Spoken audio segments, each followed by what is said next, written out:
Tertúlia. Boa tarde a todos. Hoje é dia 26 de junho de 2015, é uma sexta-feira, o verbete é de número 3.430. Ele tem 5 páginas, 47 elogias e 13 máximos. O tema, turismo reurbanizador, e foi elaborado, segundo a especialidade, reurbanologia. Quem redigiu o verbete é a neoverbetógrafa Silvia Betá. É assim que fala, Betá. Então, Silvia Thaís Betá, ela é brasileira, natural de Cachoeira do Sul, Rio Grande do Sul, graduada em arquitetura e urbanismo, especialista em turismo, planejamento e desenvolvimento sustentável, mestre em geografia, voluntária da Conscienciologia desde 2000, docente da Conscienciologia desde 2002 e tenepsista desde 2011. O turismo reurbanizador é o ato ou efeito de a consim, homem ou mulher, viajar e permanecer temporariamente em lugares diferentes para a renovação holopensênica, intra e extrafísica dos ambientes visitados. Na pensenologia, o holopensene pessoal da reurbanologia, as fixações holopensênicas, a forma holopensênica sadia, a pressão holopensênica, o choque holopensênico, a paraforma holopensênica, o feedback de retroforma holopensênica, a arquitetura fixadora holopensênica, o fato de não retroalimentar o materpensênio patológico do destino turístico, o ato de não se deixar influenciar pelo holopensene predominante dos ambientes visitados, a constituição de novo holopensene diminuindo a pressão dominante, a limpeza do rastro pensênico pessoal, a assinatura pensênica sadia. Na fatologia, a manutenção da lucidez, as viagens de lazer, o turismo cultural, os destinos turísticos da moda, o turismo cinéfilo, o turismo literário, os anti-estigmas ambientais, o turismo religioso, o turismo em cemitérios, o turismo de guerra, o turismo em favelas, o narcoturismo, o turismo de drogas, o abertismo consciencial, a profilaxia dos contrafluxos a partir da pesquisa sobre as características do local, as informações sobre o destino, o convívio pacífico com as diferenças energéticas e culturais dos ambientes visitados, a afinidade pensênica uníssona com o destino turístico, o patrimônio cultural da humanidade, as viagens de estudos, a pesquisa retrocognitiva de campo, a reorganização em ambientes intrafísicos degradados, as reurbanizações intrafísicas modificadoras do caráter do lugar, a arquitetura reparadora.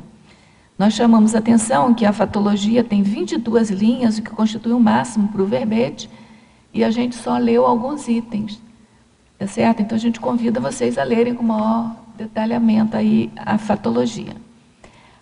Na parafatologia, a autovivência do estado vibracional profilático, a assimilação simpática das energias conscienciais, o acoplamento energético, a sinalética energética e parapsíquica pessoal, a autovivência das projeções conscienciais assistenciais, as autorretrocognições, a psicometria dos ambientes, o encapsulamento energético, a paradiplomacia e as reurbanizações extrafísicas. Na remissologia, nós destacamos a arquitetura reparadora, assinatura pensênica, autopesquisa retrocognitiva de campo, desopressão holopensênica e turismo conscienciocêntrico. O turismo reurbanizador é efeito evolutivo resultante da postura pensênica positiva da consim, homem ou mulher, em benefício da renovação dos holopensenes dos ambientes visitados. Você está consciente para a pressão holopensênica exercida pelos ambientes turísticos visitados? Contribui lucidamente para a renovação do holopensene desses locais? Na bibliografia específica, a autora contribui com 3 fontes de referência e na webgrafia específica com 1 fonte. Agora a gente vai ler a mega-análise elaborada pela equipe de mega-análise da Enciclosapiens, que é composta por Ana Rocha, Marilene Haganin, que está aqui presente, a Socorro Frazão. Passeio, viagem, excursão, renovação, neopensene. Holopensene, ambientes, atrativos, destinos, visitas, cultura, arquitetura, psicometria, pesquisador, informações, reencontros, retrocognições, cosmoeticologia, reurbanologia e turismologia. Antes da gente passar propriamente para a tertúlia, eu quero pedir licença a você fazer um anúncio aqui, que é do torneio do Neuroléxico Analógico. É um torneio inédito aqui na Conscienciologia. Esse torneio, é a primeira edição, esse torneio do Neuroléxico Analógico é a neoatividade mental somática proposta às consciências interessadas no autodesenvolvimento da capacidade linguística de estruturas autocognitivas complexas. A excelência do participante será reconhecida com a premiação a quem realizar maior quantidade e melhor qualidade de associações dos vocábulos. Em resumo, acho que vai dar um vocábulo e você tem que fazer associações com aquele vocábulo, né? A premiação são 5 livros da Conscienciologia. Esse torneio será realizado no dia 19 de julho, que é um domingo, das 15 às 17 horas. O local é discernimento e o investimento é de R$30. Informações e inscrições com o CAEC, pelo telefone 45, código de área 3525-2652, ou caec@caec.org, ou ainda pode entrar no site www.caec.org.br. Bom? Então, participem, né? Agora, aproveitando aí a deixa, né? Eu vou também fazer um convite nosso aqui da Enciclosapiens, para quem não fez ainda o seu verbete pessoal, vir fazer conosco aqui o programa Verbetografia, que na modalidade EAD vai começar no dia 6 de agosto. A gente aguarda todos vocês. Silvia, a gente faz uma pergunta assim clássica, sempre para começar o debate, que é o que te levou a fazer esse tema específico, e se durante a escrita do verbete, se ocorreram novas ideias a respeito do tema, ou seja, os bastidores aí da escrita desse verbete. Bem, boa tarde a todos. Esse verbete, ele é produto da minha própria formação profissional e de vários interesses que eu tenho nessa vida. E ele surgiu em 2011, quando eu estava numa fila de um atrativo turístico, bastante cheio, né, de pessoas, e eu fiquei observando a postura das pessoas e vendo que algumas, elas pareciam completamente deslocadas, como se estivessem ali, não por interesse pelo atrativo, mas por uma obrigatoriedade de ser um atrativo turístico. E como aquilo parecia não ressonar com aquele ambiente. Do mesmo modo que haviam pessoas que optavam por uma visita mais selecionada ou mais privativa, até por uma afinidade maior e uma curiosidade maior.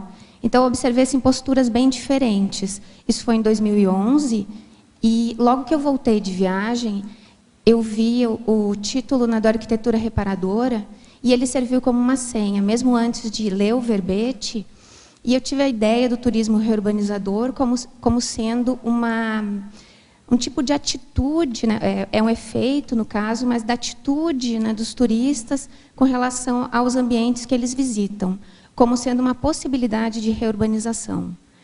Durante esse período, já que ele foi feito em 2011, eu já tinha algumas experiências, eu fui reunindo mais casuísticas pessoais, tive algumas ideias diferentes ao longo, né, da concepção do verbete, e foi bastante rico, até porque, nessa semana mesmo, eu acurei algumas observações com relação ao tema e alguns itens do tema. E algumas ideias novas também. Então, foi muito produtivo, e eu acho que é só o começo, porque essas ideias elas acabam gerando ou instigando outras investigações. Tudo bem. Vamos, então, passar aqui para as primeiras perguntas dos teletertulianos. A verbetógrafa, professora Silvia, Estrangeirismologia, página 7, segunda linha. Poderia explicar a diferença entre voyage à fortin, voyage à la carte e voyage de vacances? Sim, no caso, a primeira ela é o pacote de viagens. Então, é aquele tipo de produto oferecido pelas agências, que geralmente ele é mais barato, ele é seguro, ele já tem uma característica que as pessoas escolhem e vão naquele pacote fechado. Tinha uma complementação aqui que eu acabei não lendo. A escolha da viagem vai conforme o gosto do freguês? Qual delas é a sua preferida? A segunda, naquela carte, ela é escolhida, então é aquele pacote montado pela pessoa. Ele é feito muitas vezes em agências e ela vai escolhendo aqueles atrativos, as cidades também, né, os destinos de maior interesse. Já a Voyage de Vacances, ela e eu lembrei, quis colocar ela, principalmente porque nos períodos de férias existe uma tendência e às vezes uma obrigatoriedade das pessoas viajarem. Elas se sentem até obrigadas em termos holopensênicos mesmo. Está todo mundo viajando, é o período que tem para viajar, vamos viajar. Ou, às vezes, pela força do hábito. E, no caso da França, até de Paris, por isso o termo ele foi em francês, eu vi uma reportagem de como os franceses, no período de férias de verão, abandonavam os animais de estimação para ir para a viagem. Então, eles tinham os animais de estimação, né, os bichinhos, e para viajar, simplesmente largavam nas ruas. Poderia ser também um termo, né, salir de vacaciones, que são aqueles termos que, no período obrigatório de férias, as pessoas se sentem impelidas a viajarem ou aproveitam também esse tempo. Isso vai ao gosto do freguês, dependendo das suas possibilidades, do seu interesse, do tempo disponível e dos recursos. Porque o pacote mesmo de viagens, ele acaba sendo mais barato do que uma viagem que ela é organizada ou customizada para a pessoa. E eu prefiro montar as minhas viagens dentro do leque de possibilidades de passeios.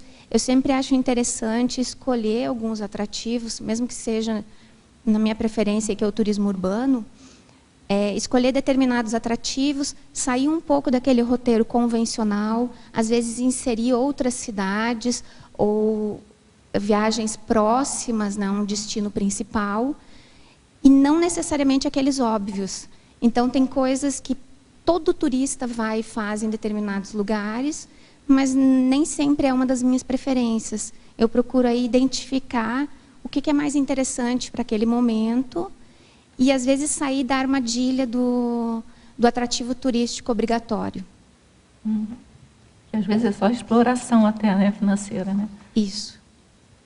Na Fatologia, página 7, penúltima linha, poderia dar alguns exemplos do turismo monoatrativo? A gente vê que no planejamento do turismo, existem muitas cidades ou municípios que eles começam a entender a possibilidade de ter ganhos financeiros, né, com o turismo.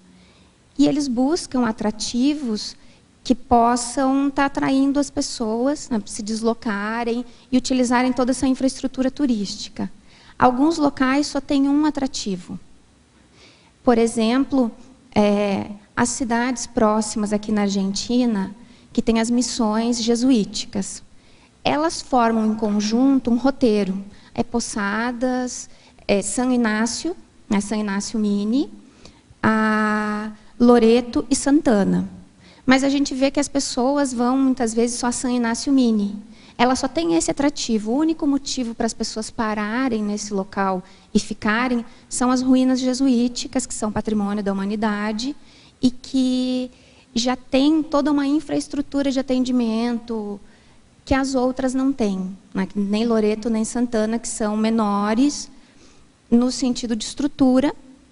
Como reduções, elas tinham o mesmo tamanho, as três. Até Loreto, que hoje é mais abandonada, ela era ainda maior, mas é o único motivo para as pessoas irem. Então, é bem diferente, por exemplo, do turismo urbano, que ele reúne muitas vezes vários atrativos. Aí você tem roteiros diferenciados, gastronômicos, de museus, aqueles atrativos principais, geralmente imperdíveis, parques, locais para se visitar.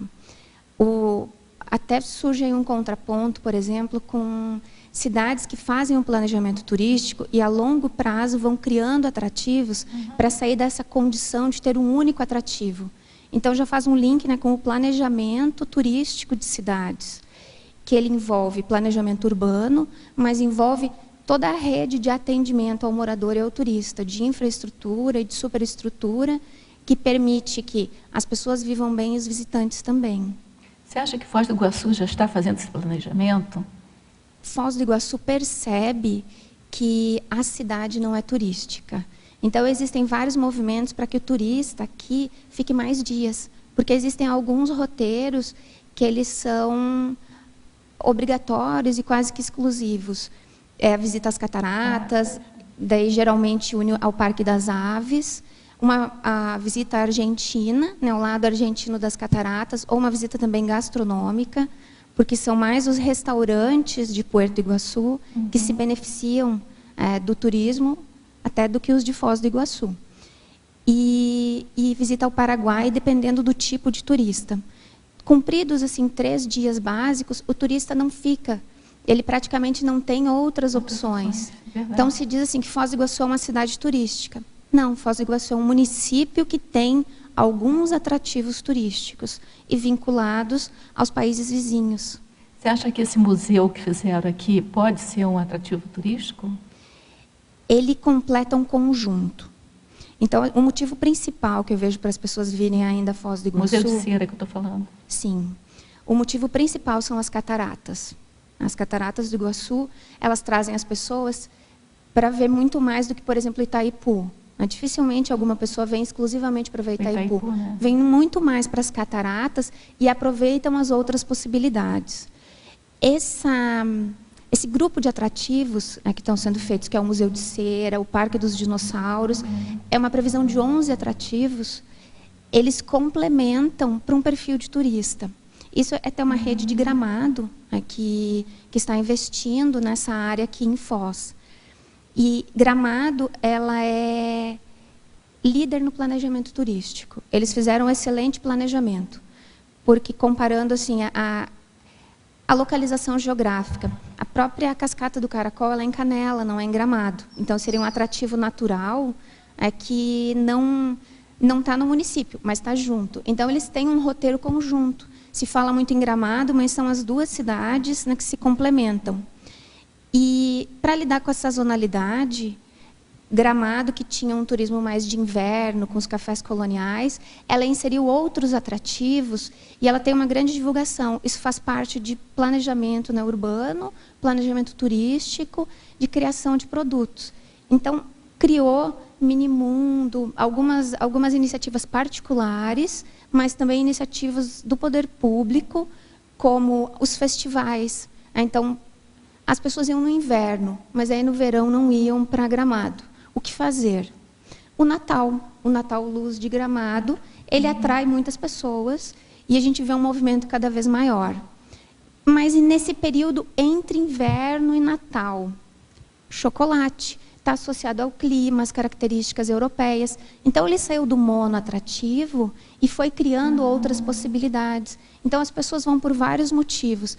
Pela paisagem, que se parece com a Europa, pela cultura dos imigrantes europeus e dos cafés coloniais, e da alimentação. A arquitetura mesmo ela foi modificada. Ela é uma arquitetura de cenário.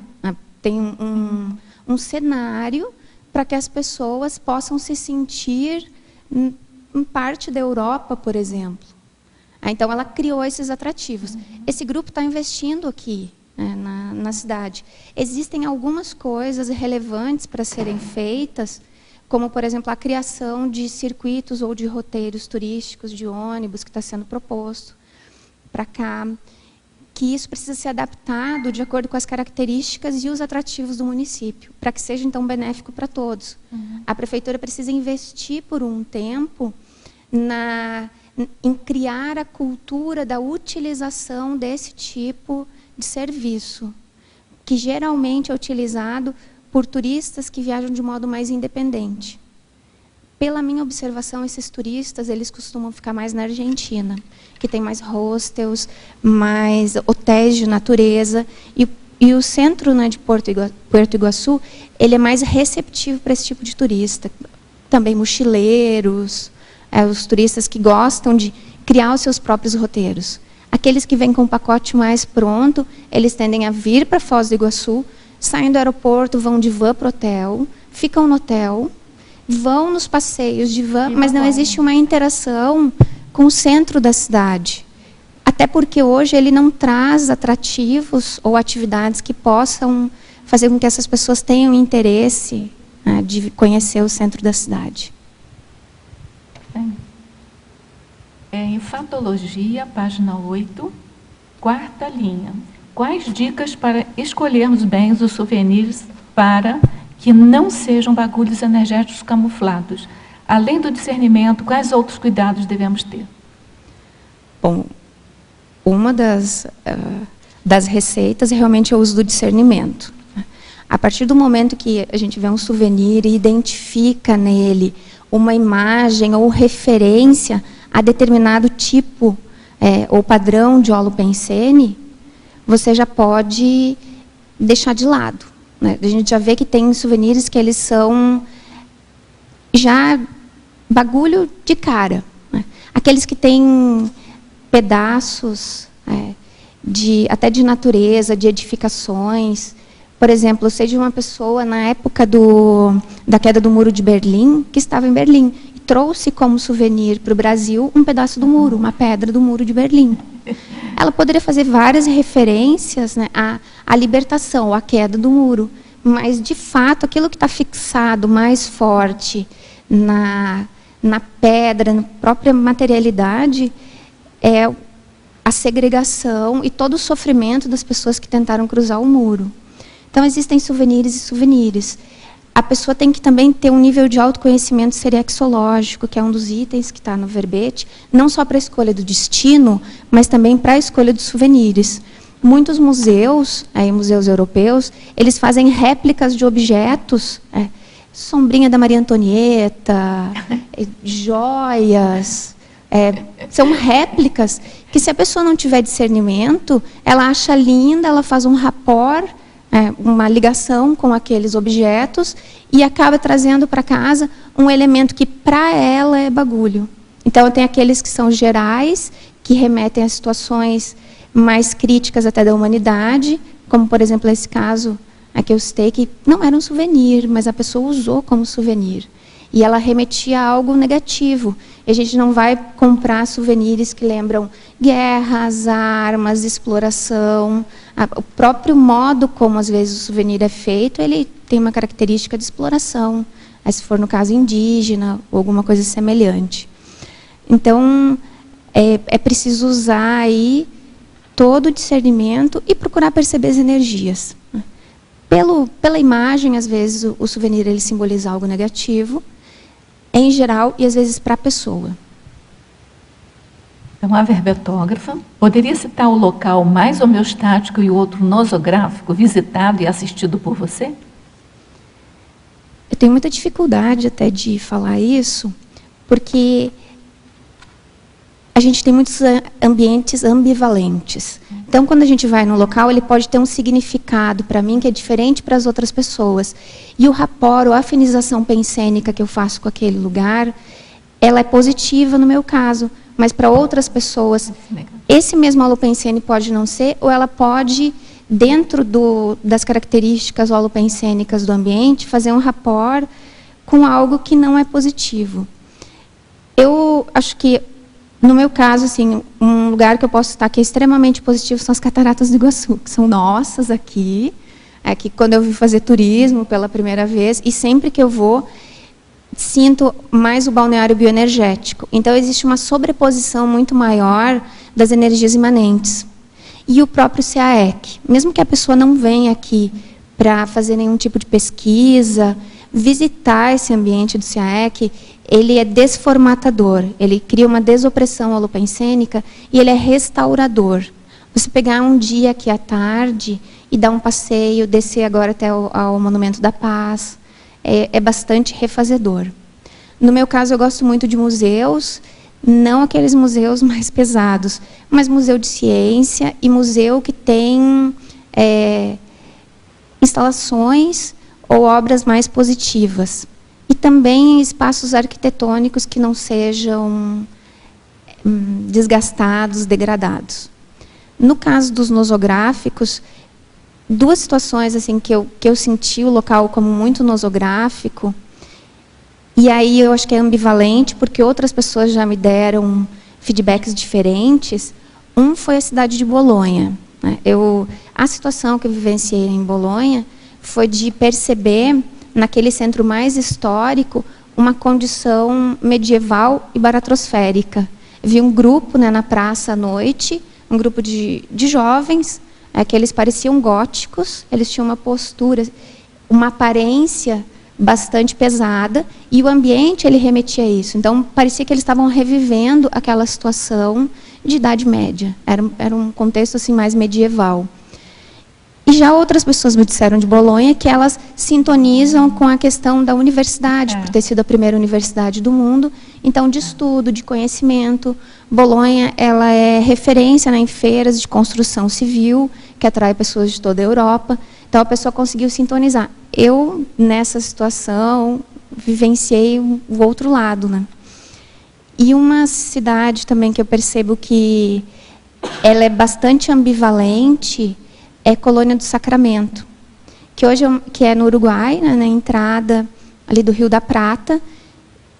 De Buenos Aires se fazem muitas viagens para a Colônia do Sacramento de final de semana, porque ela se coloca e se vende como um local romântico, pitoresco. Ela é uma das primeiras cidades ali da entrada da ocupação espanhola, só que ela foi o ponto de disputa entre espanhóis e portugueses. Então, ela tem muitos museus, museu naval, museu português, museu espanhol, e eles são bastante bélicos, tem um caráter bélico a cidade, mas, ao mesmo tempo, ela tem toda uma outra proposta de pitoresca, acessível, romântica, e aí isso fica ambivalente, depende da sintonia. Silvia, parabéns por seu verbete. Eu tenho uma curiosidade aqui na página 7, em Fatologia. Você poderia falar na primeira, segunda, terceira linha sobre o turismo em cemitérios, que eu nunca tinha visto falar. O turismo de guerra, eu já vi falar que já tem na revista, né? Mas você poderia falar, ampliar um pouquinho sobre esse turismo em cemitério? Como seria? O turismo de cemitérios ele é bem interessante, porque eu vi que nos últimos tempos, até no Brasil, alguns estudiosos eles estão aprofundando, do ponto de vista da história, da arte e da arquitetura, o estudo nos cemitérios e criando alguns roteiros. Então, eu vi isso de São Paulo, tem uma estudiosa, que é uma historiadora de Curitiba, que também apresentou alguns roteiros para o cemitério municipal de Curitiba. Mas essa até é uma história um pouco antiga, né? Existem 3 cemitérios no mundo que eles são considerados extremamente turísticos. É o de Gênova, na Itália, o Père Lachaise, em Paris, e o da Recoleta, em Buenos Aires. E o cemitério ele é um local de muita assistência, mas também muita carência.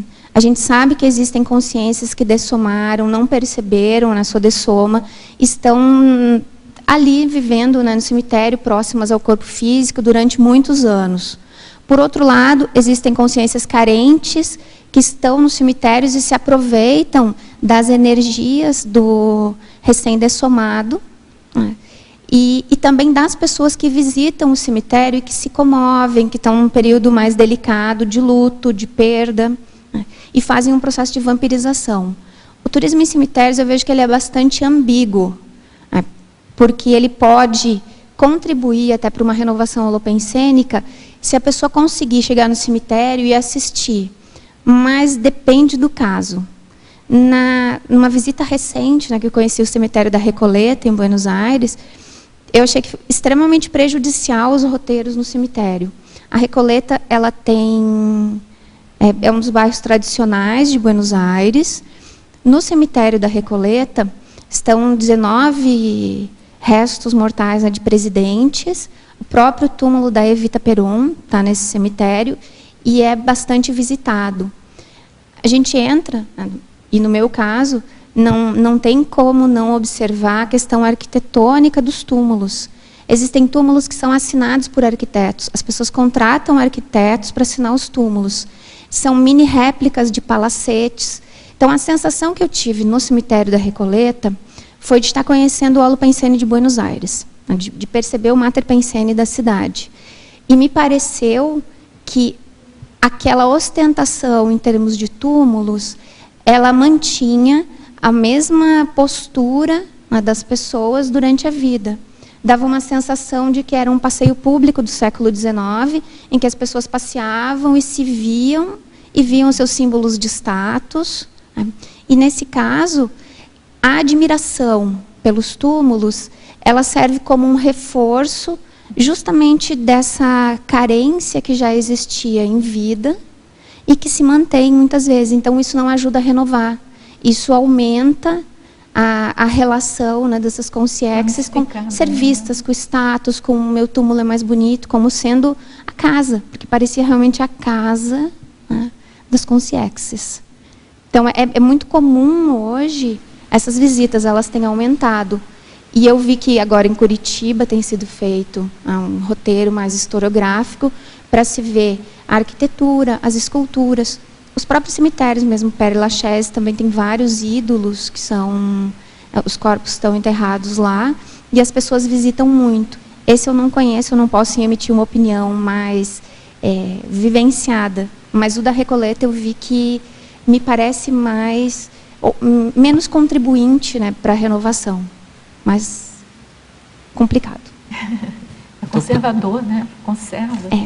Queria saber, assim, então, por exemplo, se uma pessoa for visitar um túmulo, por exemplo, de um ícone, um presidente, pode ser considerado também então, como um turismo de cemitério, no caso? Sim. Tá bom. Bem? Não, pode fazer pergunta. Parabéns pelo verbete. Eu queria que você falasse um pouco sobre essa templologia, principalmente a primeira, que é o turismo reurbanizador inconsciente. Queria saber se você observou isso, se você observa nas suas viagens, e também porque essa parcela do proposital, obviamente, deve ser bem menor, não é? Como é que você vê esse diálogo aí, do inconsciente e do proposital? Oi, Dulce, eu vejo essa parcela muito maior do inconsciente, com certeza, ela é majoritária. Até porque o próprio conhecimento das pessoas sobre as energias é bastante pequeno.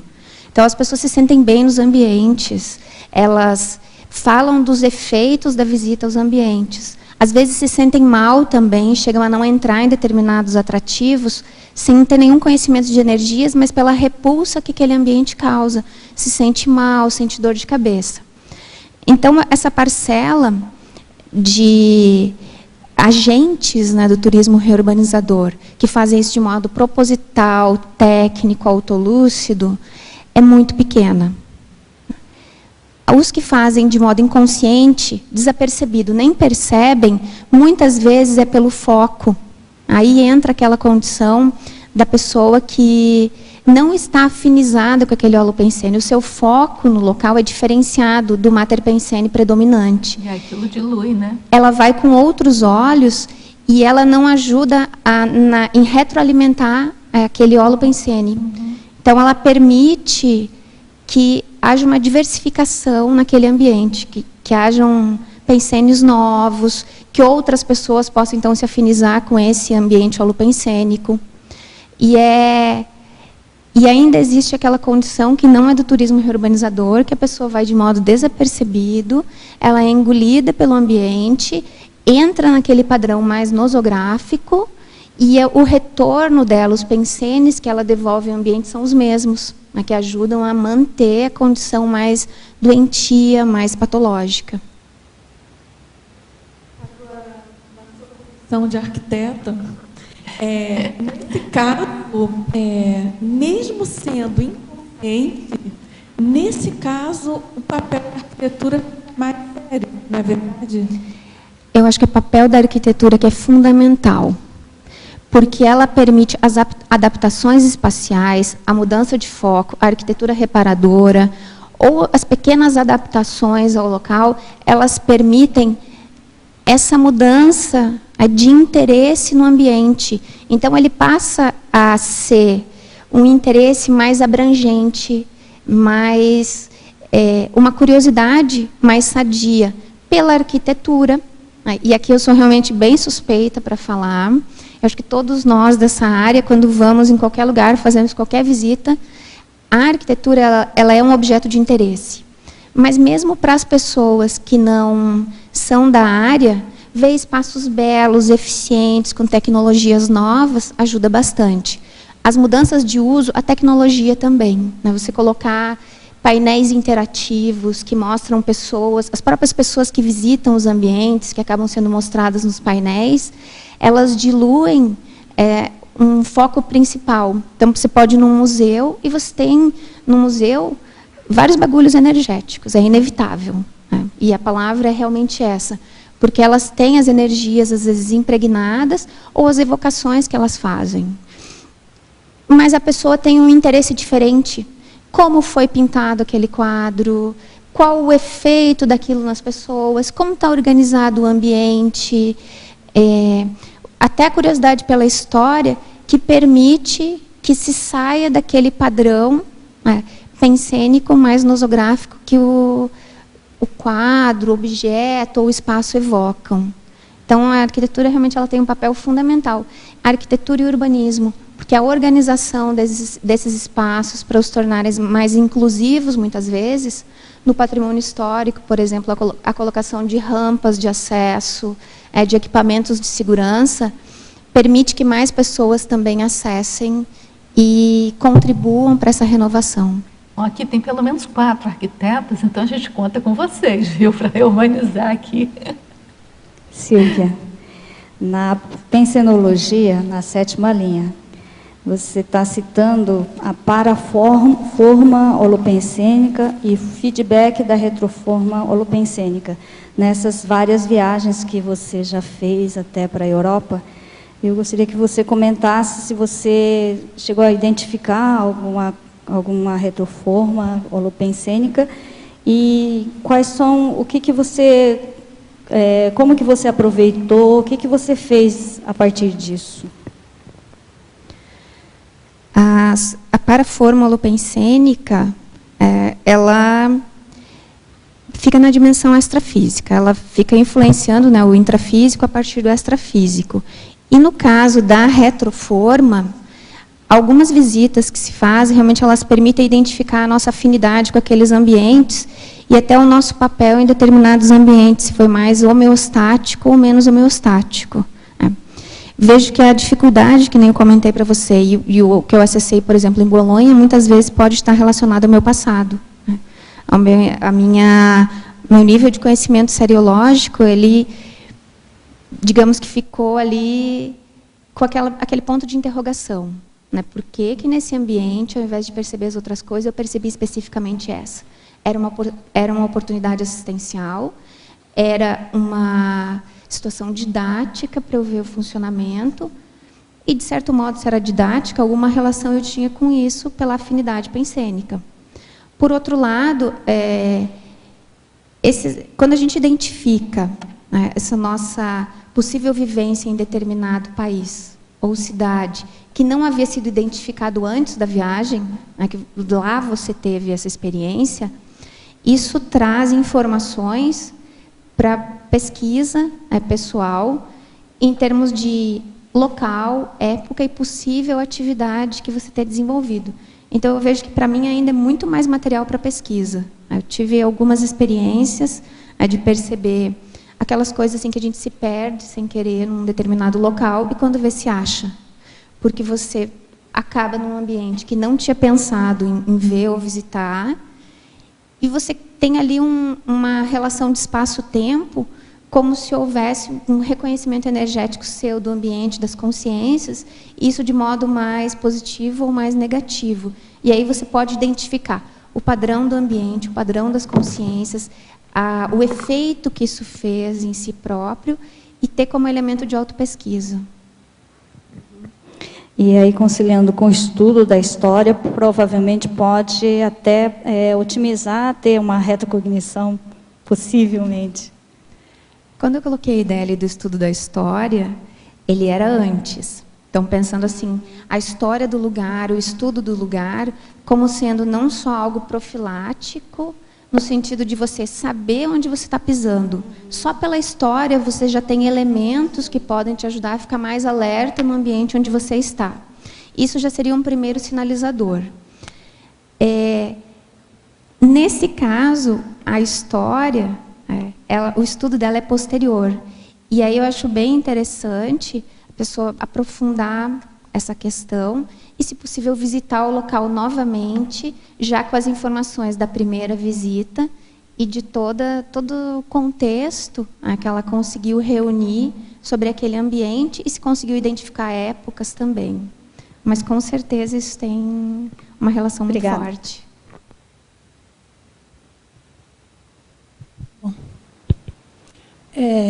Aquecendo mais esse debate, né? 2 dias atrás eu encontrei com uma aluna sua, Silvia, e ela começou a me perguntar sobre conscienciologia. Ela não achava que não podia vir aqui, que aqui era um ambiente fechado, só para conscienciólogos. Aí eu comecei a conversar com ela, falei das tertúlias, aí falei, daqui a 2 dias a Silvia vai defender o verbete dela. Aí ela ficou toda animada, ela falou assim, olha que interessante, assim, a possibilidade de tocar num assunto, que era a vivência dela, sobre o foco da conscienciologia, né? Então, nesse sentido, eu acho muito importante o nosso papel de arquitetos urbanistas, né, explorando mais um pouco a questão da história das cidades. As cidades, na verdade, são palimpsestos, né? Elas registram toda a evolução assim da humanidade naquele sítio ali. E tem hoje em dia já tem muito avanço nesse sentido de dar as informações da cidade. Por exemplo, Paris, você andando por Paris, nos monumentos, nas praças, todos sempre eles colocam uma bandeirinha, assim, tem um suporte já com a história daquele local. Na verdade, Paris toda é muito histórica, né? Por exemplo, a questão do Père Lachaise faz parte desse contexto do cemitério, faz parte dessa costura da história toda a cidade. Então, todo mundo que vai visitar qualquer lugar já vai ali tentando entender a história daquele lugar. Por exemplo, as paradas de ônibus, todas têm nome, e são nomes de pessoas que têm a ver com o local, com a história da cidade. Então, eles evocam história em tudo quanto é sentido. Essa evocação cria esse holopensene turístico, por exemplo, que a gente vê que Foz faz falta, nessa questão da vocação, de entender a cidade, de entender a cultura do local. Isso ajuda muito a questão da reurbanização e do entendimento, das evocações também que a gente faz do nosso próprio passado. Da gente fazer as visitações já com interesse, né, pesquisístico. Então, nós podemos explorar muito, sinalizando as cidades, né? Berlim, hoje em dia, tem um trabalho incrível também, né, que você visita a cidade já entendendo a cidade. Então, eu queria que você explorasse mais um pouquinho para essa sua aluna.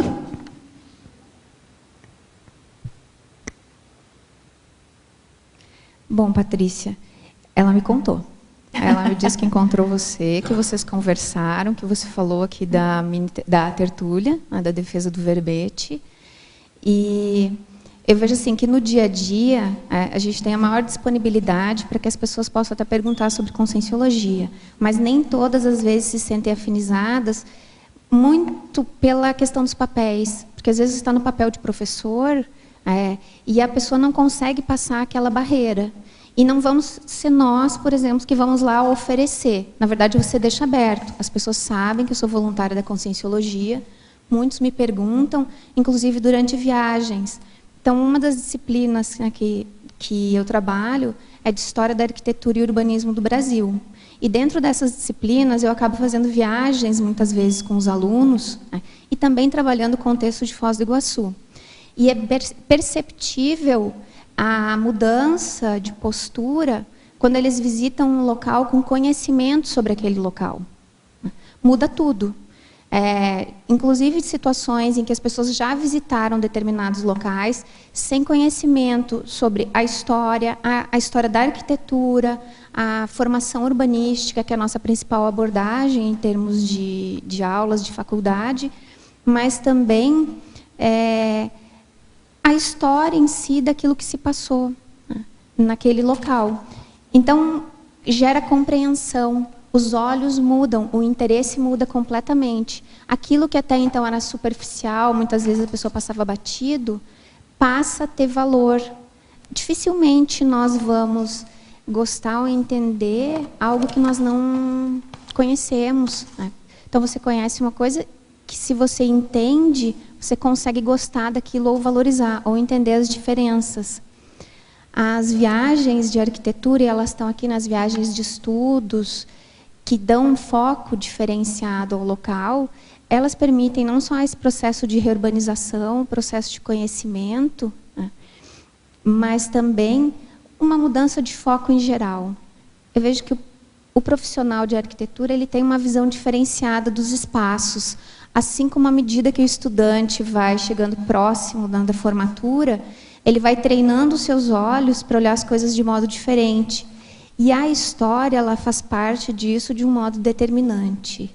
Não tem como entender completamente os motivos pelos quais os espaços foram organizados de determinado modo, ou as escolhas arquitetônicas foram escolhas mais específicas, se a gente não saber o contexto histórico em que isso aconteceu. Acho que essa colocação sua ela é super válida, da sinalização e da informação. Só aproveitando o gancho, o meu mestrado ele foi sobre a apropriação dos espaços urbanos pelo turismo. Então, as mudanças em Curitiba, especificamente no Parque Tanguá, que a inserção, não só a construção do parque, que era uma pedreira abandonada e era um espaço que tinha lixo da construção civil, né? Era um depósito de caliça. Quando aquele local foi transformado num parque, isso já foi um processo de arquitetura reparadora, né, que já tirou aquela condição de depósito de lixo, já deu uma reorganizada, porque era uma área urbana. E depois disso, foi inserido no roteiro turístico de ônibus de Curitiba, né, que é a linha turismo. E ele começou a ser muito visitado e começou a trazer transformações muito grandes para o entorno, em termos de infraestrutura. Ao ponto de uma moradora da região falar que antes do Parque Tanguá, ninguém sabia onde ficava, não tinha TV a cabo, nem pizza entregavam. E que depois do Parque Tanguá, todo mundo sabia onde ficava. Então, coisas simples, banais, mas que acabam mudando completamente. Só que o parque ele tinha uma história extremamente interessante e desconhecida. Não havia sinalização, como você colocou, Patrícia, né? Como tem em Paris, toda quadra, todo monumento, ele tem um banner, um totem, algo que fale da sua história, né? Que pontue a importância também daquele local, às vezes as mudanças de uso ou as transformações que ele foi sofrendo ao longo do tempo. E lá não tinha. E isso fazia toda a diferença no olhar das pessoas. Se era mais superficial pela beleza do local, ou se elas de fato percebiam, entendiam os porquês daquela organização espacial e daqueles elementos arquitetônicos que estavam ali também. Pode falar. Tem duas, pode falar. Obrigado, Silvia. Acho que foi muito esclarecedor, realmente. E tem mais um aspecto também que eu acho que nós, conscienciólogos, podemos contribuir, que se toca muito no verbete, é a questão do holopensene, né? Se a gente se identifica de alguma forma com aquele ambiente, nós temos alguma coisa a ver com ele. Se for negativo, eu lembro muito as palavras do professor Valdo, é o momento da gente aproveitar e fazer uma reconciliação com as consciências ali, com aquele ambiente, né? Jogar as melhores energias. E, se for positivo, também fazer uma pesquisa, o que é que a gente tem a ver com aquele ambiente. Então, é importante a gente realmente pensar que, de alguma forma, a gente tem um envolvimento com aquele local e que aquilo ali ajuda na nossa autopesquisa. Pode fazer pergunta, pode fazer. Está ligado. Alô. Gostaria de fazer a pergunta à verbetógrafa e arquiteta, talvez por isso a pergunta seja meio estranha até, mas é o seguinte, existe um duelo aí entre a conservação do patrimônio turístico de uma cidade que abre, por sua vez, o mercado do turismo, com aquela visão de que, se esse patrimônio não existisse, essa pressão holopensênica que aprisiona as consciências seria menor. Então, eu queria saber da verbetógrafa qual a sua opinião sobre exatamente isso. E eu trago aqui 2 exemplos da cidade, da região onde eu moro, que é a região de Laguna e Florianópolis. Laguna tem um casario, né, um conjunto patrimônio de um casario do tempo do Brasil Colônia. Poderosíssimo aquilo ali. Mas a gente sente na cidade que é como se ela tivesse o pé preso. Você entende? É como se aquela pressão ainda existisse de uma forma muito poderosa para as consciências lá ainda hoje. Um outro exemplo seria a Ponte de Florianópolis, por exemplo. É um símbolo da cidade. E, na verdade, a gente sabe que é um patrimônio que hoje ainda serve como justificativa para desvio de dinheiro público e coisa parecida, mas, afora isso, é o símbolo da cidade, mas não se usa mais, ele é apenas um símbolo, e aquilo exige um patrimônio de conservação enorme. Então, a questão que eu trago é exatamente essa. O quanto a gente pode ficar refém, ou deve ficar refém, o quanto é mais inteligente para usufruir do mercado do turismo, conservar esse patrimônio antigo e prisioneiro e aprisionante, e, em contrapartida, de uma ação mais reparadora, reurbanizadora, intrafisicamente, principalmente. Tudo isso, logicamente, objetivando a renovação pensênica. Eu percebo aí que cada caso é um caso. Então, a análise mesmo do patrimônio histórico, ela deve ser vista com muito critério. Existem várias linhas diferentes dentro do patrimônio histórico, e uma das que se identifica é que só é patrimônio aquilo que tem valor para as pessoas, que tem um valor e muitas vezes um uso, porque senão acaba ficando degradado. Existem casos de cidades que elas conseguiram reverter essa condição mais difícil de pressão holopensênica, fazendo adaptações nesses espaços.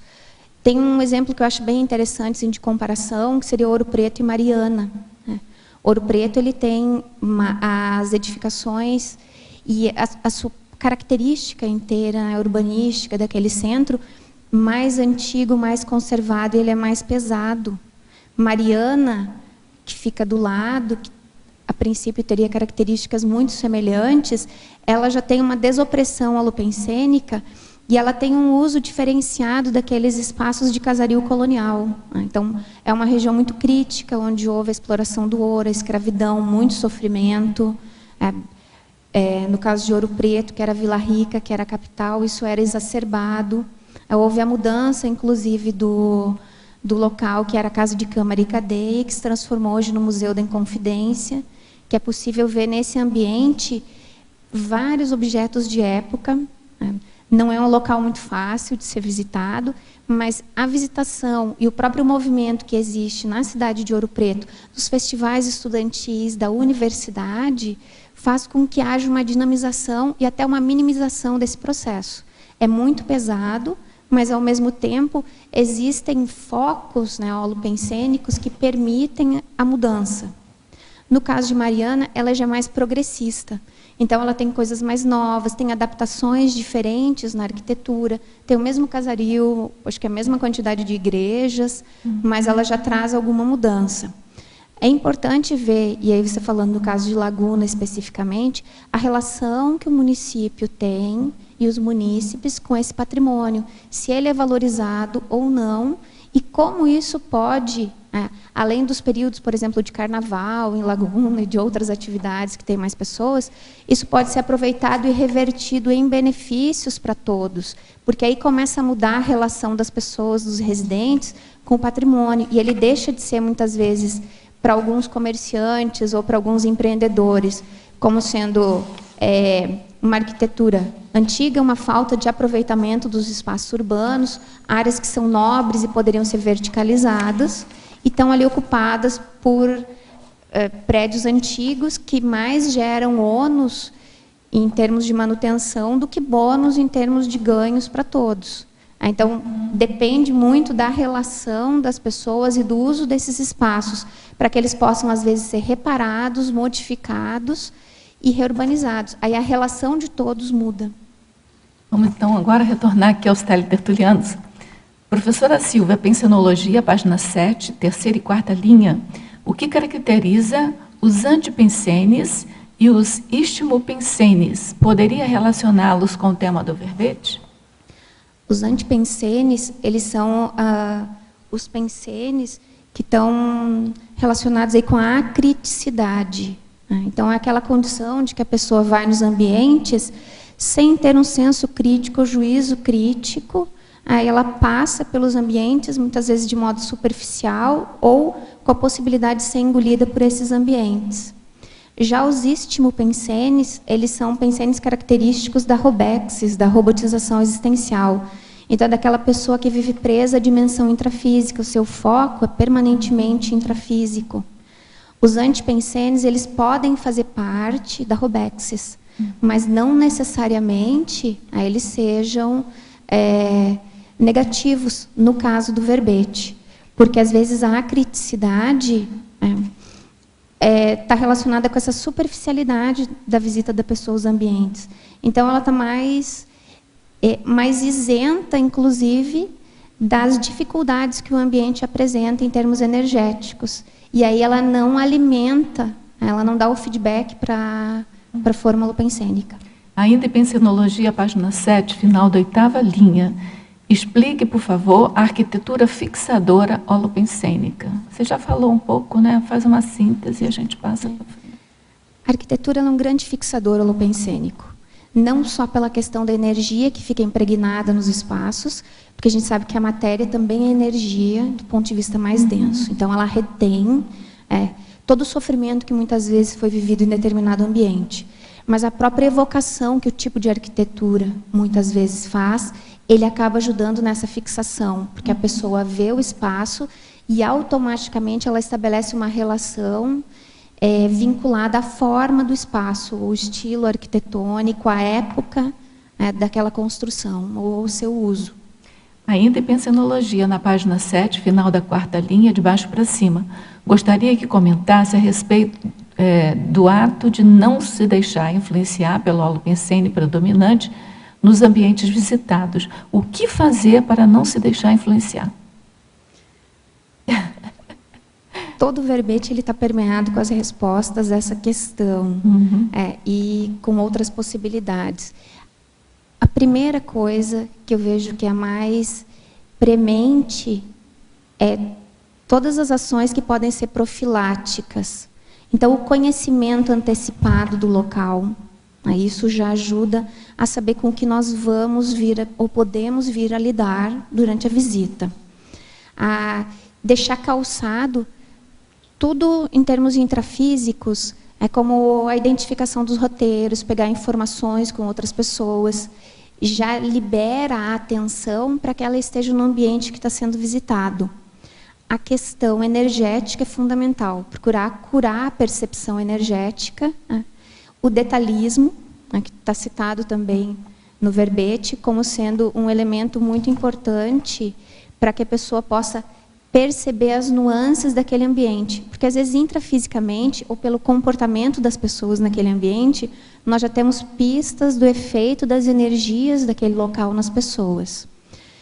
E, em último caso, a questão do encapsulamento. A pessoa não barrar a sua interação com aquele ambiente. Ela ter o seu trabalho energético, não permitindo ser afetada por aquele ambiente. É claro que aí a gente sabe que, se ela está sendo afetada por aquele ambiente, ela tem uma relação com aquele padrão de pensenes, e aquilo pode ser produtivo. No entanto, se ela vai perder a cabeça, se ela vai perder totalmente a lucidez, é melhor se encapsular do que ficar alterado. Uhum. Ainda em pensenologia também, você já falou sobre esse assunto, mas pode ser que você queira fazer uma síntese, né? Na página 7, final da terceira linha de baixo para cima, poderia explicitar a constituição de novo holopensene, diminuindo a pressão dominante? Quando a gente tem a possibilidade de um ambiente ter um cardápio de holopensenes, por assim dizer, você pode afinizar com holopensenes diferenciados daquele que é o mater pensene do local. Então, a própria condição de se ir num local com foco em estudo, ou com foco na análise arquitetônica, ou com o foco no comportamento das pessoas, já permite a criação de um novo holopensene, você já alimenta um holopensene diferenciado, que contribui para que aquele dominante não seja tão dominante a ponto de estabelecer uma pressão forte que não tem escapatória para quem está mais incauto, para a pessoa que chega mais inocente. Professora Silvia, em Parafatologia, página 8, terceira linha de baixo para cima, poderia relatar a autovivência das projeções conscienciais pré-cognitivas? Aqui em Goiânia, dessomou anteontem um sertanejo famoso, Cristiano Araújo. O parapsíquico Juscelino Nóbrega da Luz tentou enviar uma carta avisando do perigo dias antes do acontecido. Então, ele contou esse fato e está perguntando para você sobre as projeções conscienciais pré-cognitivas. Nesse caso específico do verbete, essas projeções pré-cognitivas, elas podem ocorrer de modo patrocinado pelos amparadores, sem que haja também um patrocínio direto, mas pela afinização com o estudo do local a ser visitado, e também podem ser voluntárias.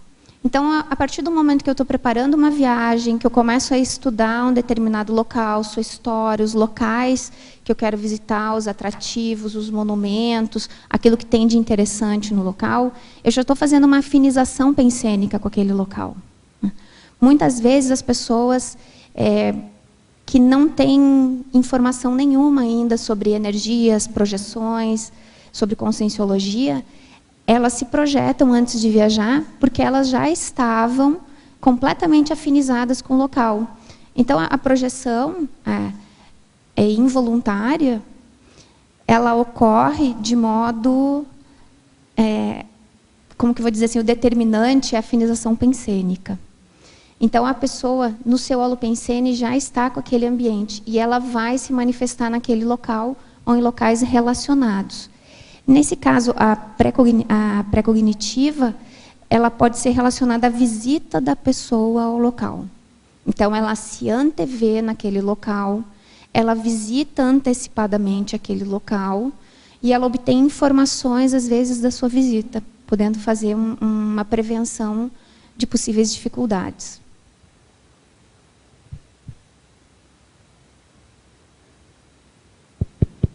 Silvia, queria fazer uma pergunta na página 9 sobre mitologia.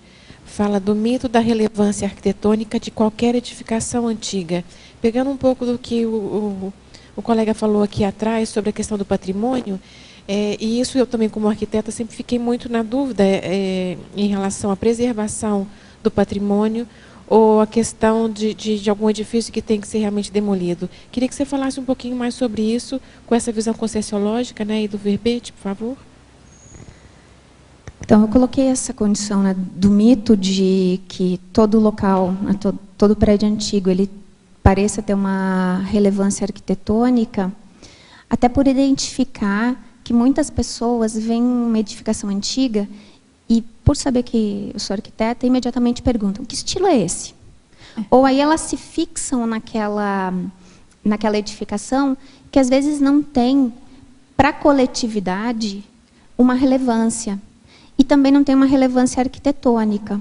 Então, existe, até pela legislação, a possibilidade de tombamento ela ocorre pelo valor que tem histórico, né, para a população, pelo valor de uso e pelo valor arquitetônico. Muitas vezes, as edificações elas são mantidas porque elas são representativas da arquitetura de um determinado período. Então, elas são exemplares mais próximos que mostram um pouco da arquitetura e da história do local, não necessariamente tendo um valor histórico relevante. Do ponto de vista conscienciológico, pensando também na questão do verbete, é muito importante a gente pensar naquilo que de fato é útil. Se ela não tem um valor para a população, se ela não tem um valor arquitetônico para que seja mantida, e se ela se apresenta, às vezes, como mais prejudicial, com holopensene mais patológico, é melhor que isso seja reparado ou mesmo demolido. Essa análise ela vai, de novo, né, caso a caso, porque os motivos que nos levam a manter algo, né, é pela representatividade que ele tem. É uma amostra do passado. No verbete, né, da Patrícia Alves, tombamento histórico, tem um aspecto muito importante que é colocado, que é, quando se vê um monumento histórico ou se vê uma edificação histórica, o respeito por toda a energia que foi colocada pelas pessoas que construíram aquele monumento, né? Isso não pode ser deixado, né, de considerar. No entanto, também a gente precisa ver até que ponto a manutenção disso é melhor, a manutenção daquele espaço, daquela construção. Porque se hoje ela já não está tendo mais um valor de uso, está abandonada, está fechada, não tem valor arquitetônico ou não tem valor histórico, por que é que ela está ali? Às vezes a demolição ela acaba não sendo um desrespeito, por exemplo, à construção, mas ela acaba sendo parte do processo natural de renovação de uma cidade. Então, acho que é muito importante esse estudo caso a caso, né, Paula? Porque não tem uma regra muito pronta, mas a gente tem que ver, principalmente, o benefício dessas edificações e o efeito que ela causa, se compensa ou não essa manutenção. E a necessidade também do momento do local deve ser, né? Deve importar. E depois também tem, no caso também de se manter, eu acho que aí concordo com o que a Silvia também já falou, eu acho que complementa isso, a possibilidade de se fazer alteração do uso de forma que o próprio holopensene do local também seja reurbanizado, né? Mantendo as características arquitetônicas do local, mas mudando a utilização. A gente consegue manter as duas coisas, né?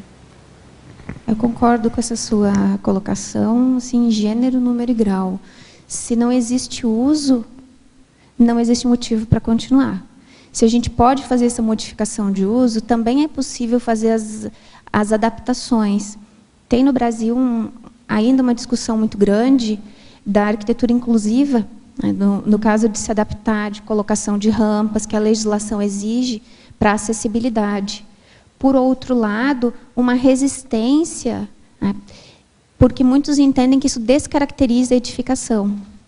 Na Europa isso não existe. Nos países vizinhos também, se a gente for ver aqui na Argentina mesmo, todos os locais acabam sendo acessíveis. As próprias cataratas, né, da Argentina, elas são mais acessíveis que as do Brasil. Então, a possibilidade de mudar o uso, a possibilidade de adaptar esses espaços, sem que haja uma grande descaracterização arquitetônica, porque se ele foi mantido, foi por isso. E, ao mesmo tempo, permitir que as pessoas vejam de um outro modo, utilizem de um modo mais produtivo, seria o ideal.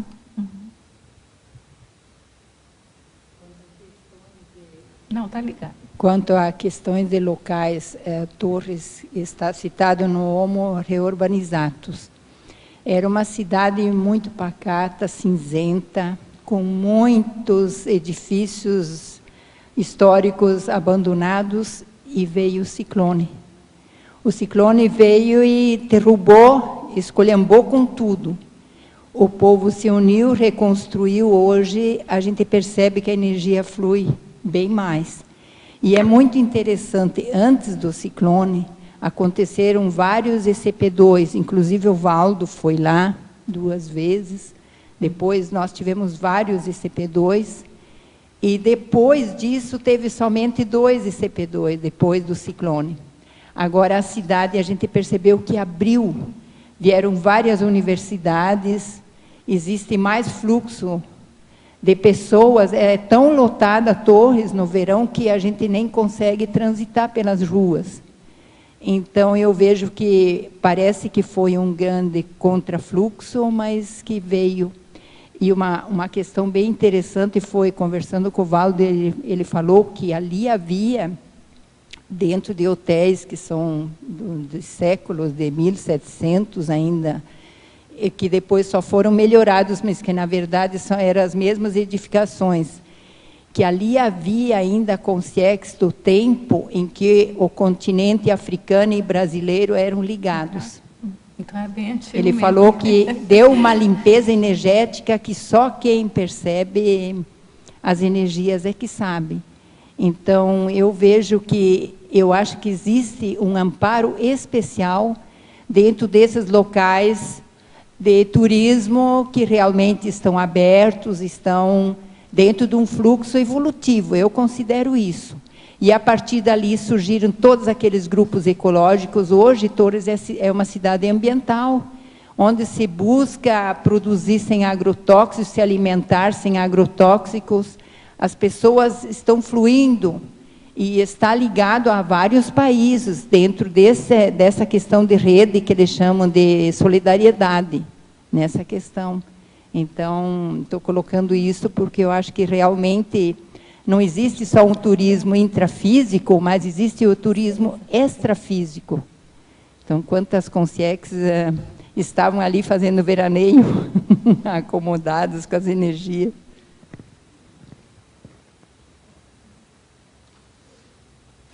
Silvia, tem casos, por exemplo, o caso do Coliseu. É uma edificação de tombamento, né, patrimônio da humanidade, vamos dizer.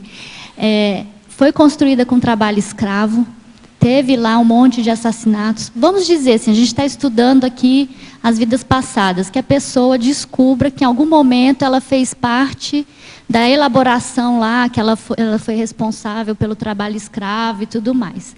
O Coliseu, certamente, ele não vai ser reurbanizado em tão pouco tempo. Como que uma pessoa que vê isso daí, lembra do seu passado, e aí, de repente, ela quer amenizar aquele rastro que ela deixou histórico? Como que poderia assim, ser uma postura? Visitar o local, fazer exteriorizações? O que você sugere? Pegou pesado. Eu considero que a pessoa pode se dispor prioritariamente a trabalhar com os amparadores técnicos de reurbanização extrafísica. Eu acho que o processo aqui seria muito mais amplo, porque, assim, intrafisicamente, se você for visitar, tem que ser encapsulado para poder bancar isso, principalmente por ter uma relação tão forte com o local. Acho que seria aqui uma questão mais de reurbanização extrafísica. Então, de ser ali o que eu coloco como um paravoluntário das reurbexes. Acho que esse é um dos fatos primeiros. E aí ela pode trabalhar com todos os processos de libertação consciencial, já que foi um processo escravo ali dentro do Coliseu. Não vai estar trabalhando diretamente com o ponto, mas vai estar trabalhando com o aspecto que foi esse rastro, né, pensênico mais complicado, essa assinatura que ela deixou. E também vejo a condição aí de pensar bem do local, o auto-perdão, né, pensar bem do local, exteriorizar energias, pôr na TENEP sempre que possível. Mas eu acho que a forma mais efetiva seria a reurbanização extrafísica, ser um dos agentes de reurbanização extrafísica. Silvia, não sei se você já teve experiência de visitação dos museus de caráter com tema nosográfico, né, de guerra, de fome. Como que foi a tua experiência?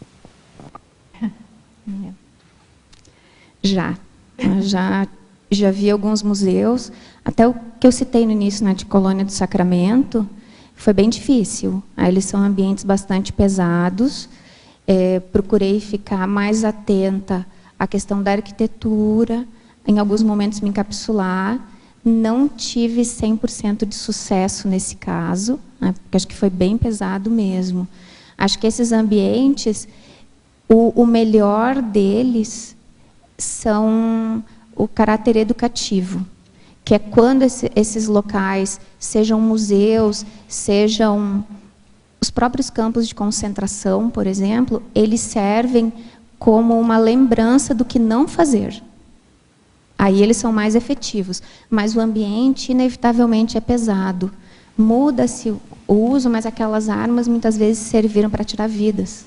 Aquele local serviu para tirar vidas. Ainda, né? Então, eu acho que aí cabe aquelas perguntas básicas assim: por que eu vou nesse local?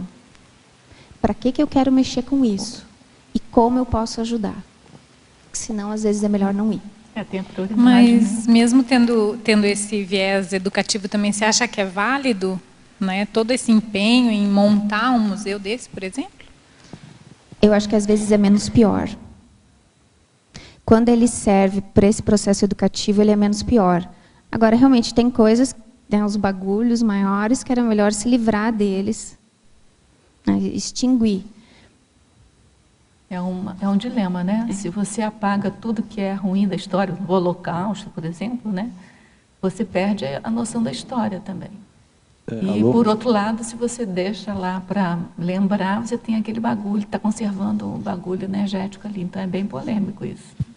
Sim. Me permita só, ainda complementando essa pergunta, que é o velho tema, o tema anterior, mas não teria uma concepção de escala aí? O que me deixa desconfortável aí na situação é a escala. Por exemplo, a gente pode usar um antigo museu, por exemplo, a Muralha da China, né? Ou então a Europa, que é um museu a céu aberto, né? Pegar um monumento desse, conservar, criar um programa de conhecimento sobre a história e usar o museu como elemento principal. Mas você tem um tempo aí, um tempo intrafísico, e um volume de pessoas que você consegue fazer uma reciclagem ou renovar pensenicamente, e você tem uma escala de um ambiente patológico que se retroalimenta através desse monumento. Você falou da Muralha da China, né? Eu estou pensando aqui, a Muralha da China foi feita para divisão bélica, mas assim, ó, é tão lindo lá, e é tão cansativo subir lá, que você nem lembra que aquilo ali foi feito para aquilo. Entendeu? Acho que dificilmente, eu acho que a questão de reuso que vocês estão falando, né? Que você pode usar aquilo com propósitos diferentes. Então, não sei se aquilo ali pode... E eu penso que nesse caso específico, deve haver muita energia imanente. E ela acaba servindo, em parte, como um amenizador desses patopensenes, né, mais complicados que existem no local. Agora, se a gente for pensar... Sim, existem locais mais patológicos e locais menos patológicos. Existem alguns que conseguem ser melhores e mais homeostáticos. Mas esse é o nosso dia a dia. São todos os ambientes nos quais nós interagimos. Então, assim, independente até da condição de ser patrimônio histórico ou não, existem locais novos que eles já têm um ambiente bem ruim, bastante carregado, que são coisas recentes da segunda metade do século XX. O propósito aí do turismo reurbanizador, eu vejo que ele até é um paliativo. Ele é uma coisa que se pode fazer, tirando vários proveitos, em termos de autopesquisa, até autopesquisa retrocognitiva de campo. Mas que o efetivo mesmo são as reurbanizações extrafísicas. Uhum. Mas, por exemplo, agora estou me lembrando também, você estava lá na China, não sei se você compartilha com isso, mas a gente teve depoimentos assim, de pessoas que tiveram renovações lá na muralha. Em compensação, na Praça Celestial da Paz, né, aquilo ali, por mais que tenha movimento de turista ali, aquilo ali ainda tem uma energia extremamente pesada. Né? Então, assim, realmente, cada caso é um caso, você tem que analisar caso por caso. Porque não é pela quantidade de pessoas que passam pelo local, isso com certeza não é. Né? Porque as duas, quem vai numa, vai no outro, porque, como você falou, é corredor turístico, as duas, são dois locais turísticos, né?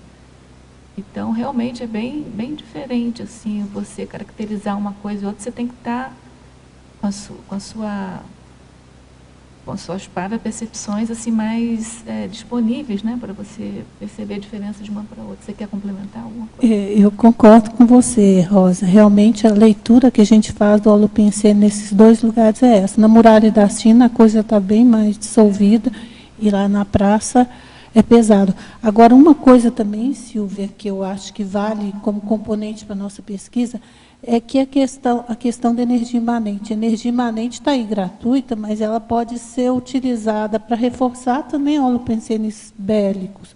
Como é que eu senti isso? Lá no Amazonas tem um local que chama Paricatuba.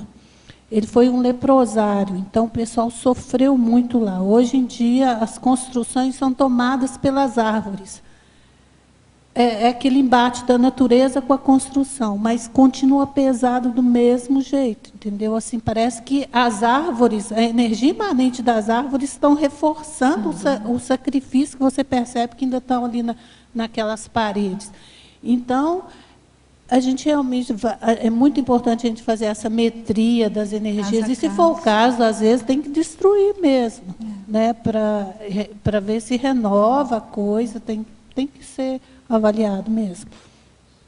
A verbetógrafa, parabéns pelo seu verbete. E obrigado por ter colocado na remissiologia o verbete defendido por mim em 28 de maio de 2013, que é turismo conscienciocêntrico. Eu vou falar o nome dele, porque todos podem ir lá e procurar saber. Que é o Orlando Domingos da Silva, lá, voluntário do IPC de Vitória, Espírito Santo. O que me diz a respeito dos campi conscienciológicos fazerem parte do roteiro turístico das cidades onde os mesmos estão localizados? É preciso que eles estejam na cultura da cidade? Na verdade, eles já fazem parte da cidade. Então, o movimento que se percebe aqui em Foz do Iguaçu, pelos campi, pela existência dos campi, é a curiosidade que eles despertam nos moradores, mas também nas pessoas que estão chegando a Foz de avião e encontram alguém do lado que está vindo para o CAEC. Ao mesmo tempo, a gente já tem no site da Prefeitura e na listagem dos atrativos turísticos de Foz do Iguaçu, o CAEC, o Tertuliário, esses espaços. Então, dentro dos roteiros consolidados, por exemplo, daqui, ainda não, porque a gente tem aquele roteiro básico, Cataratas, às vezes Itaipu, Argentina e Paraguai. Mas eles estão disponíveis até para a pessoa montar o seu próprio roteiro, né? Eu acho isso bem interessante, como sendo locais de pesquisa que permitem a pessoa acessar informações diferenciadas e ter um contato menos preconceituoso com a conscienciologia, porque o preconceito existe pelo desconhecimento, né? Então, no caso das visitas pelos turistas, e aqui a gente tem um hotel do lado, então já temos a possibilidade de estar recebendo vários turistas que reservaram, né, pelos sites de reserva, né, de hotéis, e nem sabem da existência do SEC do lado. Chegam e vêm, né, por estar aqui do lado. Então, acho que isso é bem interessante. Naturalmente, isso vai estar acontecendo, porque a atratividade dos campi é muito grande. Mas os roteiros, eles dependem muito das empresas de turismo. Não dá para esquecer disso. E atende, então, a interesses também comerciais. Silvia, queria complementar aí. Tem um grupo de Finlândia, né, que eu não sei qual é a periodicidade que eles visitam o Brasil, mas sei que quando vem para Foz do Iguaçu, está incluído no roteiro deles a visita para o CAEC. Né, teve aí cerca de 25 pessoas que, inclusive, participaram da dinâmica parapsíquica da desperticidade de domingo. Muito bom, né? Mais de uma vez. Então, isso quer dizer, o guia daqui do Brasil, né, que faz esse convênio ou esse intercâmbio, então, é combinado já com o guia de lá e está incluído no roteiro deles a visita à CAEC. Então, eu acho que é um bom começo já. Não, teve um casal, que eu me lembro bem, um casal, ela é brasileira, mas mora nos Estados Unidos, e o rapaz, namorado duplo, mora aqui no Brasil ainda, então eles estão sempre por aqui. E eles vieram, não sabiam nada da Conscienciologia, não conheciam nada, e ficaram nesse hotel aqui. Olha, eles participaram de 2 tertúlias, eles vieram visitar por curiosidade e entraram na tertúlia. Participaram, depois disso, de 2 tertúlias, de 2 mini-tertúlias, do Círculo Mental Somático, que foram ficando, né? E ficaram assim, de voltar e se integraram completamente. Nunca tinham ouvido falar da Conscienciologia. Acho interessante, né? Bom, aí nós temos aqui, por acaso, um comentário mais ou menos próximo a esse, que é dirigido a mim, mas depois, que alguém que souber uma informação mais precisa, talvez a Fernanda, aqui do CAEC. Professora Rosa, chegaram em nossas palestras 2 alunas que, passeando por Foz do Iguaçu, viram as placas da Conscienciologia, então pegaram um táxi e foram até o CAEC, e que gostaram muito. Há um monitor ou guia para mostrar toda a estrutura do CAEC? Você quer falar alguma coisa, Fernanda? Eu sei que tem, sim, a parte da recepção, né? Eles fazem uma visita técnica, né? Então, é bom ligar, conversar ali com a recepção, que daí agenda um horário, né? Então, fica mais facilitada essa visitação, né? Pois é, mas o que eu, assim, se vierem de repente, acho que o melhor é encaminhar para a recepção do CAEC. Melhor é na recepção, né? E aí eles arranjam ali uma pessoa para... Eu já vi várias vezes a Sônia... A Sônia faz, né? Mas às vezes, dependendo do horário, daí fica difícil uma visita mais ampla, né? Porque às vezes os ambientes estão fechados. Tá, então o ideal é telefonar e marcar, agendar uma visita, né? Isso, o comitê de recepção ali o pode ajudar. telefone é 3525-2652, o código 45, e do Brasil é 55 o código. Mas assim, a gente só alerta que se não der para agendar, eu acho que vale a pena vir a si mesmo. Não, porque às vezes nem sempre dá para agendar, né? Por algum motivo. Por exemplo, essa pessoa viu a placa na rua, vem, né? Depois programa melhor e volta aqui. Professora Silvia, este ano se comemora o bicentenário da Batalha de Waterloo, onde Napoleão perdeu a guerra. O que falar deste tipo de turismo, onde milhares de pessoas perderam a vida? Já fui neste local, o ambiente é bem carregado. Quando não se tem domínio do EV, o que se pode fazer de positivo neste local? Essa pessoa é mora na Bélgica, então ela está próxima ali, mais próxima do que a gente, pelo menos. Bom, um dos primeiros aspectos é manter a rigidez pensênica. Então, por mais que a pessoa não domine o estado vibracional, se ela opta por ir nesse ambiente, ela vai se precaver de todos os modos possíveis, tendo as informações mais relevantes. Aí ela vai procurar manter um padrão mais pacífico, né? Um padrão que contribua mais para a amenização daquela energia conflituosa do local. Mas, de novo, assim, tem aquela questão. Por que eu quero ir nesse local? Para quê? Como? Será que é válido? Porque, às vezes, é melhor ela ficar de casa, se ela tem relação com esse ambiente, exteriorizando energias. Ou procurar se predispor a projeções assistenciais, né, naquele ambiente ou relacionados com aquele tema. Porque essa ideia do turismo de guerra, em geral, ele é muito mais doentio, ele é muito mais um aproveitamento comercial, né, de uma situação crítica, do que algo que possa trazer mais benefícios. Eu imagino o souvenir que deve vender, né? Sim. Deve ser miniatura de armas, de canhõezinhos, né? Foi criado um museu, né, da Primeira Guerra Mundial na França, e até uma reportagem dizia assim, que as pessoas têm muito interesse em conhecer o passado da França, muito além do Louvre e da Torre Eiffel, principalmente conhecer os confrontos sanguinários. Então, só isso já é um indicativo do que esperar desse tipo de roteiro, quando não se oferecem aqueles roteiros de visitação a locais de conflito, em que as pessoas assistem ou procuram assistir de camarote, não se sabe por quê, né, os conflitos. Nós tivemos aqui, semana passada, um verbetógrafo defendendo um verbete, e ele comentou lá de Versalhes, né, do Palácio de Versalhes, que tem um salão das batalhas, mas só tem as batalhas vencidas, não tem as batalhas perdidas e nem a quantidade de pessoas que morreram nessas batalhas, né? Então, assim, é um enaltecimento da vitória das batalhas e o propósito mesmo, que é de conscientização, nem tanto, né? Até aproveitando, existem roteiros que eles são eminentemente negativos, não tem como tornar aquilo positivo. E eu acho que aí vale de novo a questão da pessoa se perguntar por que ela quer ir naquele tipo de roteiro. Que eu citei o narcoturismo e turismo de drogas, que às vezes são colocados como a mesma coisa. Pode fazer diferença para a gente? Eu ia te perguntar isso. Então, a primeira vez que eu escutei a expressão narcoturismo, ela estava relacionada mesmo ao tráfico de drogas.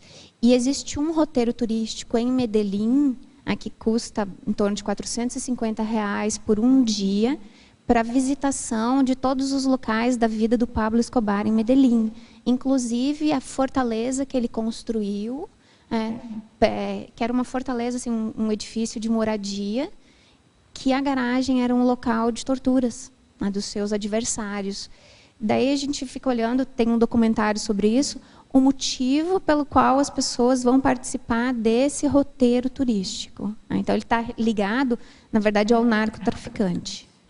Alguns colocam o narcoturismo como sendo o mesmo turismo de drogas, no caso do consumo. Mas tem duas situações que eu vejo aí bem relevantes. Uma é a da Jamaica, que existem roteiros para a pessoa experimentar diferentes tipos de maconha em fazendas da Jamaica e visitar a cidade natal do Bob Marley. E é proibido o consumo de drogas na Jamaica. Então, o modo como eles fazem o filtro para as pessoas que vão participar desse roteiro é já no início, antes de entrar no ônibus, oferecer um cigarro de maconha. Porque aí ela se fumou, já se comprometeu, ela já foi um transgressor, por assim dizer. E o outro caso é o do Uruguai, né, que liberou o consumo de drogas e parece estar criando um estigma, né, para si próprio com esse tipo de propaganda. Porque quando nós estivemos no Uruguai, muitas pessoas aqui brincaram e perguntaram: foram ver lá o consumo de drogas? Que era uma coisa que nem passou pela nossa cabeça, nem lembrei disso. A minha pesquisa estava um pouco falha nesse sentido. Mas que imediatamente, pelo debate, pela polêmica dessa ação aqui do país vizinho nosso, né, que pode abrir precedentes para o Brasil, vinha automaticamente para as pessoas essa imagem, né, do Uruguai então, como um local de permissividade. E foi o que nós vimos lá, né, na nossa frente, muitas vezes, grupos de brasileiros passeando na rua, normalmente, fumando maconha. Então, é um turismo que, muitas vezes, nesse caso, o aproveitamento, esse da Jamaica, deve ser o foco principal, que é para a utilização das drogas. A pessoa vai motivada a isso. E aí, como que você vai mudar essa condição? Não é para nós, nesse momento. A gente tem que reconhecer, né, que não dá, né? A professora Silvia, Fatologia, página 7, terceira linha. Exemplifique, por favor, a propaganda subliminar das cidades na mídia a fim de promover o destino. Bom, isso pode ser feito de vários modos. A partir do momento em que uma cidade ela começa a fazer seu planejamento turístico, ela se organiza para o turismo e ela começa a divulgar o turismo.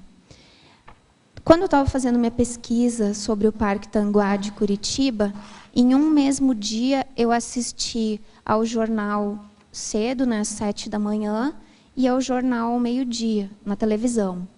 No primeiro passaram 2 reportagens sobre Curitiba.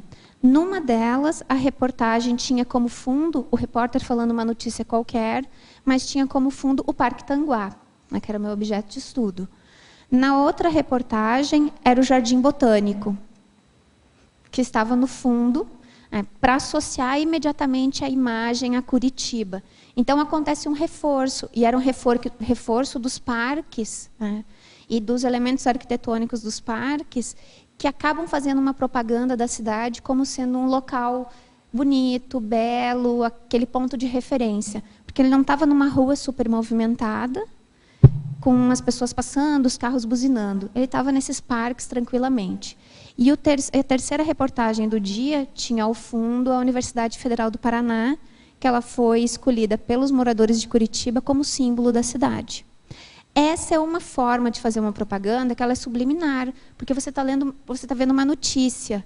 A tendência das pessoas é pensarem que uma notícia é isenta.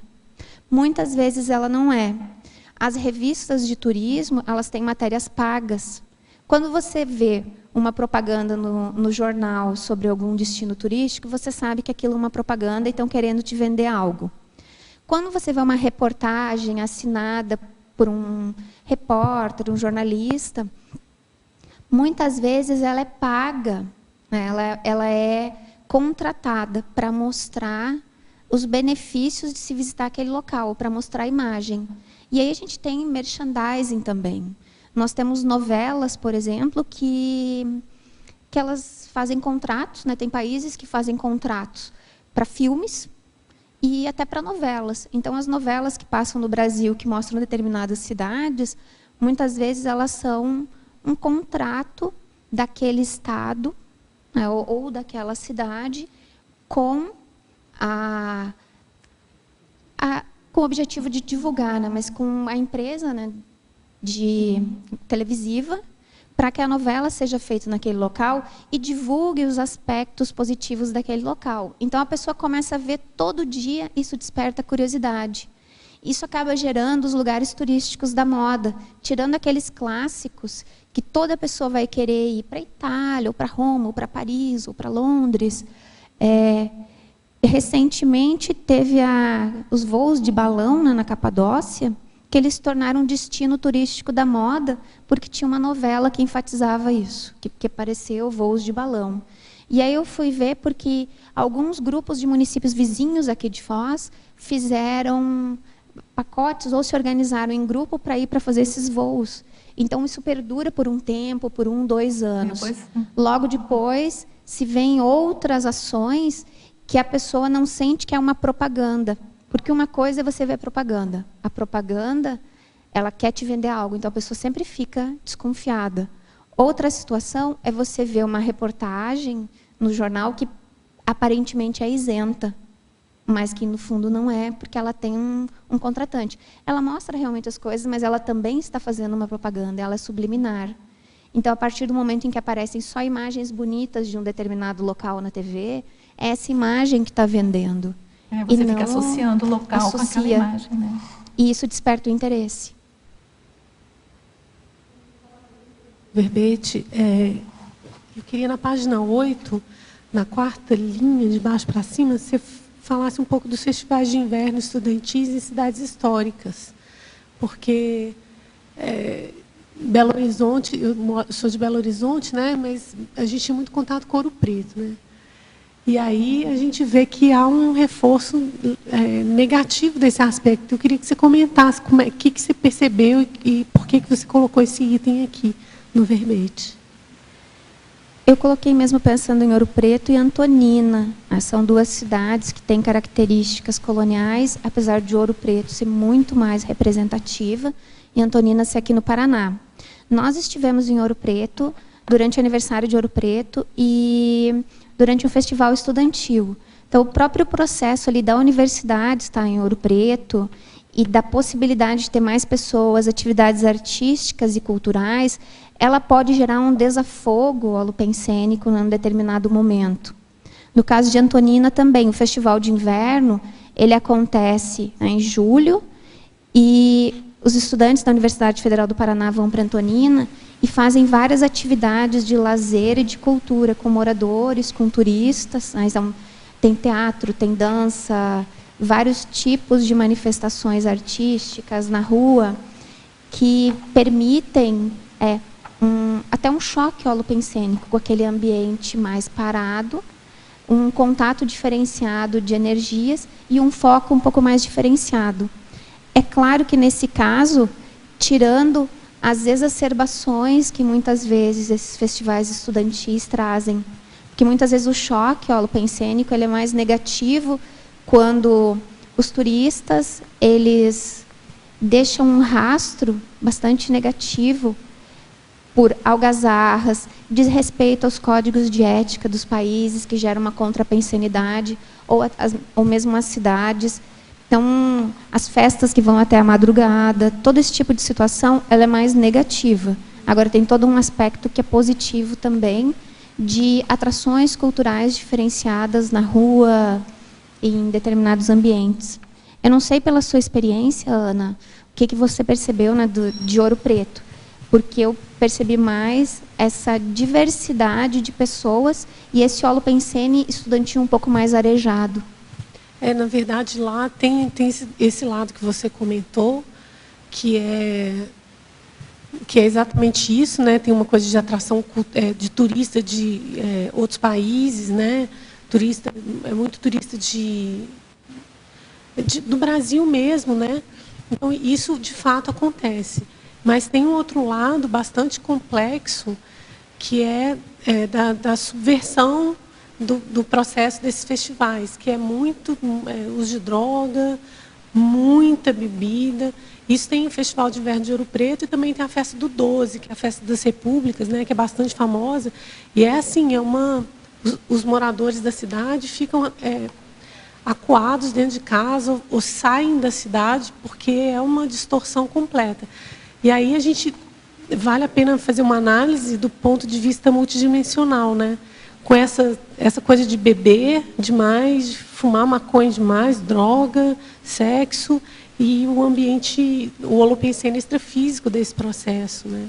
Que aí é um reforço negativo. Então, o Ouro Preto fica numa balança assim, entre uma parte cultural, que é positiva, de renovação, e uma parte negativa voltada para essa questão aí da subversão, de bebida, sexo, drogas, que é muito alimentado pelos estudantes, né?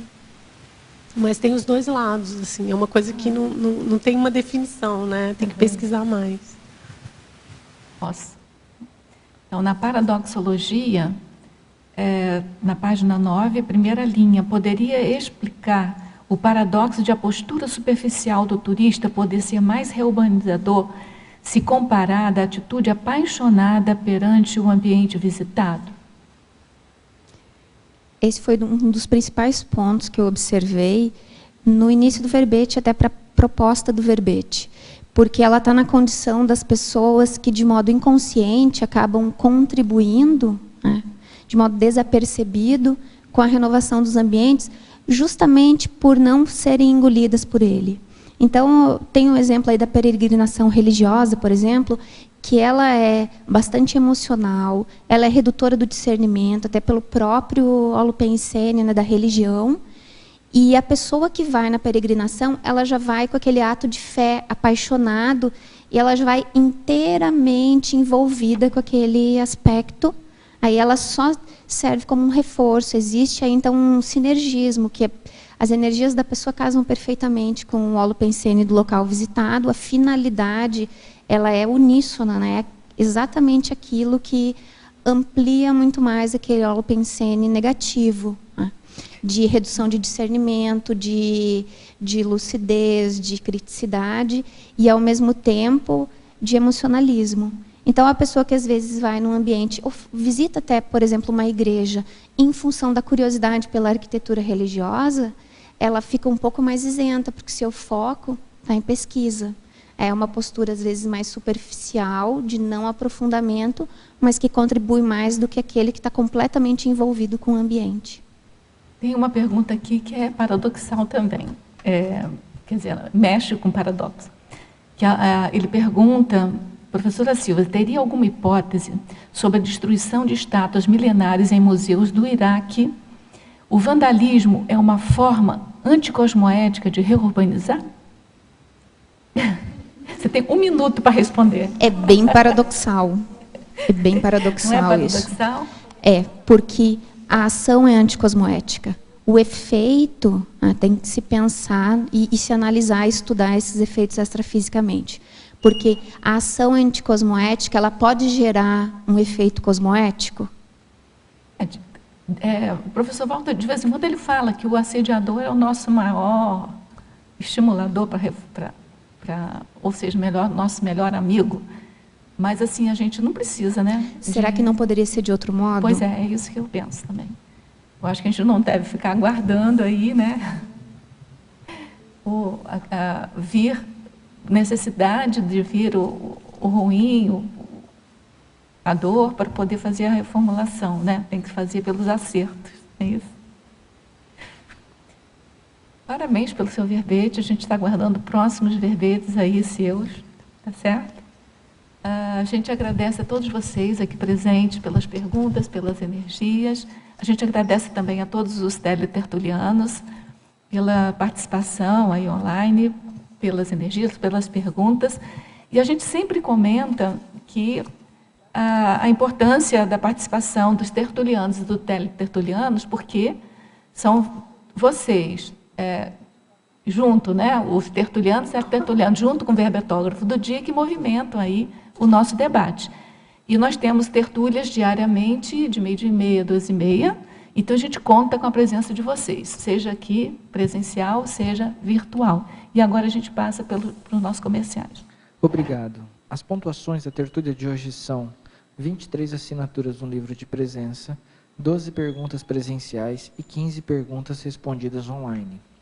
Hoje nós temos 5 recados. O Cleverson com CP1 em Foz do Iguaçu, Hermânia com 3º Congresso Internacional dos Intermissivistas, a Patrícia com imersão teática no Parasociograma, a Patrícia Alves com CP2 em Brasília e a Mercedes com o 2º Simpósio Internacional de Conscienciometrologia. Boa tarde a todos. O IPC, o Instituto Internacional de Projeciologia e Conscienciologia, tem o prazer de convidar todos a participar do ECP1, que é a extensão em Conscienciologia e Projeciologia, que terá a temática Reciclagem Intraconsciencial e Pacificação Íntima, que acontecerá nos dias 17 a 19 de julho de 2015 no Hotel Mabu Interlúdio. Os professores serão Eliane Schianti e Valdirene Royer. Os temas do curso têm como objetivo técnicas para autoconscienciometria, qualificação do vínculo interassistencial, autodiagnóstico pelo estado vibracional e reprogramação do holopensene pessoal. Pré-requisitos são os cursos CIP, CPC, Assistenciologia ou Pacifismologia. Para informações pelo telefone, código 4521021448 ou pelo e-mail ecp1@iipc.org. Repetindo, telefone código 4521021448 ou pelo e-mail ecp1@iipc.org. Muito obrigado. Olá, boa tarde a todos.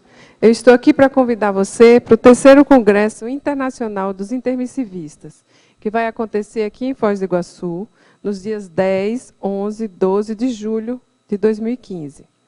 Vai ser um congresso muito interessante. Vai ter uma parte prática relacionada às oficinas, onde várias especialidades vão estar trabalhando na questão da autopesquisa, por exemplo, a Conscius, a OIC, a Consecutivos e a Apex. E teremos também a parte teórica com as conferências.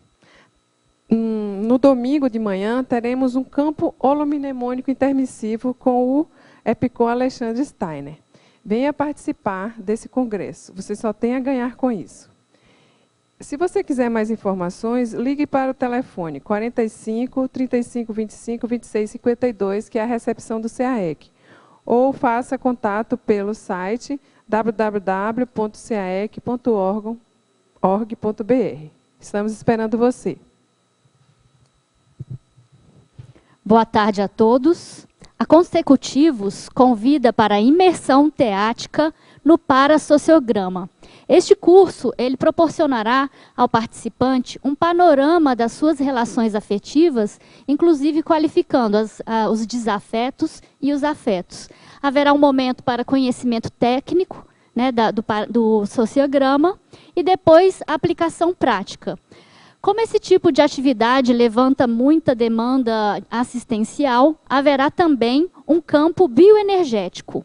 O curso acontecerá no sábado e domingo, 4 e 5 de julho, no Hotel Mabu Interludium. Os professores são Cristiane Ferraro, Michele Pontes e Pedro Fernandes. As inscrições podem ser feitas diretamente com a equipe da Consecutivos ou na recepção do CAEC. O telefone é 45 DDD 3525-2652. Obrigada. Boa tarde.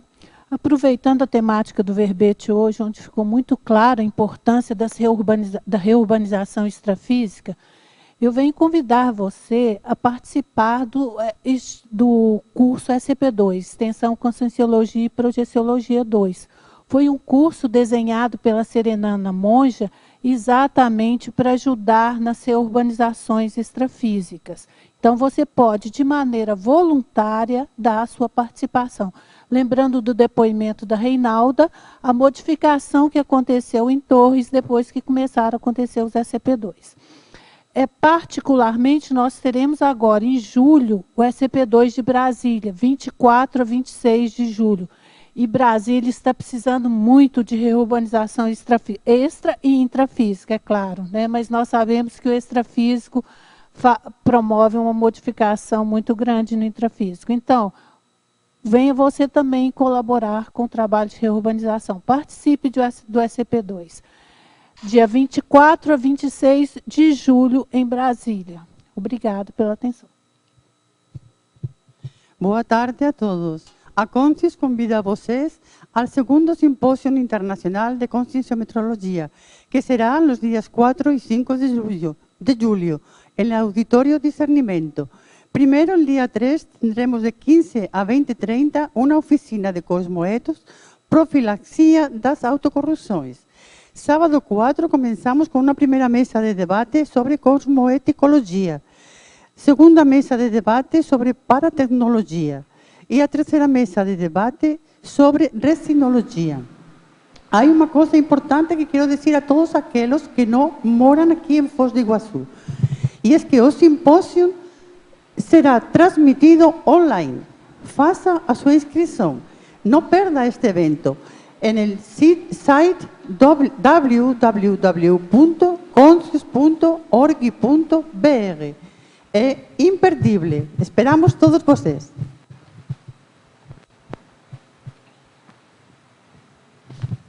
Para amanhã, teremos o verbete Equilíbrio Dinâmico, especialidade Paratemáticologia, e a verbetógrafa Rosa Nader. Muito obrigado e boa tarde a todos.